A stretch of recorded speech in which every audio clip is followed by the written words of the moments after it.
प्रिय भक्तों, ओम नमो नारायण। जय श्री कृष्ण, जय सिया राम। ओम नमो भगवते वासुदेवाय नमः। ओम नमः शिवाय। हरि ओम तत्सत।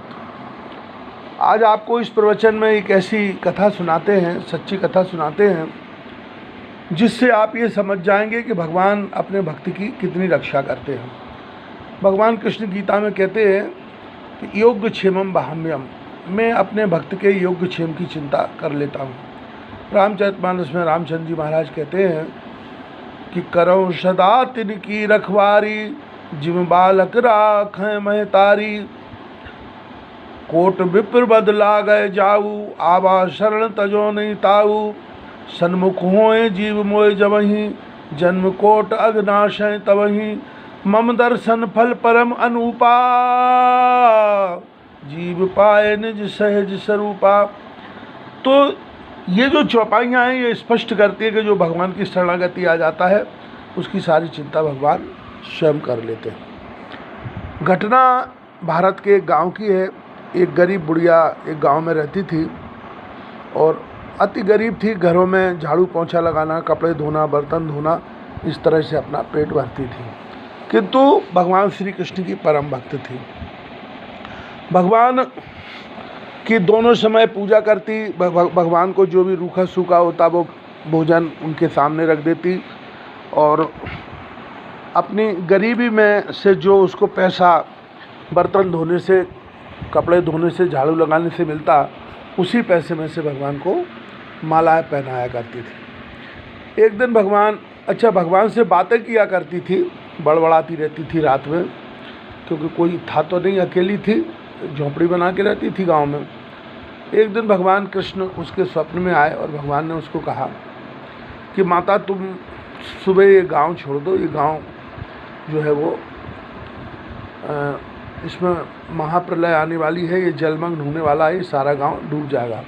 क्योंकि इस गांव के लोग नास्तिक लोग हैं, भगवान पर विश्वास नहीं करते हैं और जो है वो तुम्हारा भी मखौल उड़ाते रहते हैं। गांव वाले उसको पागल समझते थे, उसका मखौल उड़ाते थे, उसको परेशान भी करते थे।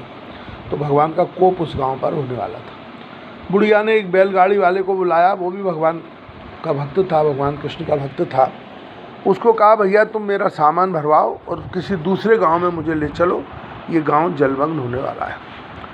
उस गाड़ी वाले ने तुरंत, चूँकि भगवान का भक्त था, जानता भी था कि ये जो माता है, बुजुर्ग माता है, ये भी भगवान की भक्त है, तो उसकी मदद करने की दृष्टि से उसने सारा सामान भरा बैलगाड़ी में और भर करके दूसरे गांव को जाने लगा। अब ये थोड़ा सा आगे निकले थे कि भगवान ने बुढ़िया के कान में कहा, भगवान कृष्ण ने, कि माता तुम सुई तो छोड़ा ही अपनी झोंपड़ी में, वो सुई जो है उसी से तो तुम मेरी माला बनाती हो। अब वो सुई अगर झोंपड़ी में छूट गई तो वो जलमग्न में बह जाएगी और न जाने कहाँ चली जाएगी, मिलेगी नहीं, फिर तुम माला कैसे बनाओगे मेरी। तो माता पागलों की तरह दौड़ती आई, गाड़ी वाले को रोका, बोले भैया तुम थोड़ी देर रुको, मैं अभी आ रही हूँ।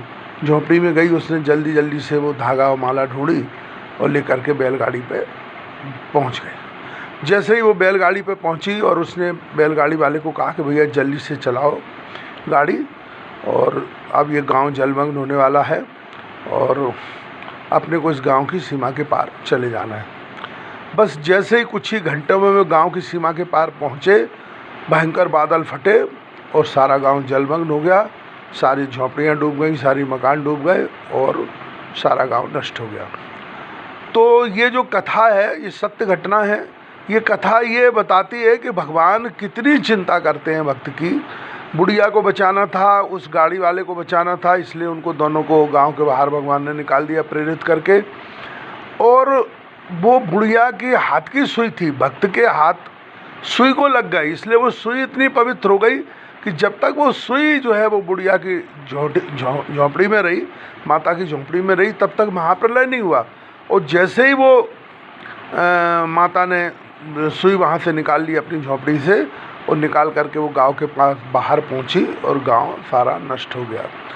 तो इस कथा, बोध कथा से आप ये समझ लें कि भगवान जब इतनी चिंता करते हैं, भक्त के हाथ लगाने से सुई भी पवित्र हो जाती है। भक्त के जहाँ चरण पड़ जाते हैं वो जगह पवित्र हो जाती है। भगवान के भक्त जिस वस्तु को हाथ लगा देते हैं वो वस्तु पवित्र हो जाती है।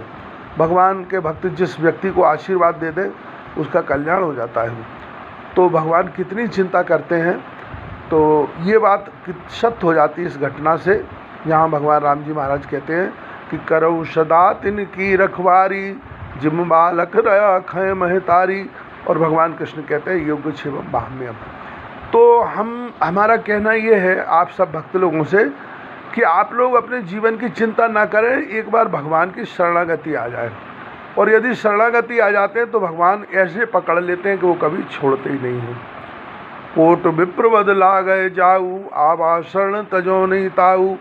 तो भगवान की शरणागति आप हो गए हो तो आप ये चिंता मत करो कि आपने कितने पाप किए हैं। पिछले कुछ भी पाप आपके हों, जिस तरह से एक जो है दिया सलाई की जो काड़ी रहती है, एक माचिस की काड़ी रहती है, वो बड़े से बड़े घास के गंजी को 1 मिनट में जला करके राख कर सकती है। एक छोटा सा दीपक भयंकर शाय काले अंधेरे को एक क्षण में नष्ट कर सकता है। उसी प्रकार से जो भक्त का आशीर्वाद है वो सब कुछ कर सकता है। और भक्त अपने भगवान के लिए सब कुछ करने को तैयार रहते हैं, एक क्षण भी नहीं लगता है। और भगवान की भक्ति करने पर, उनकी शरणागति होने पर सारे पाप एक क्षण में क्षय हो जाते हैं।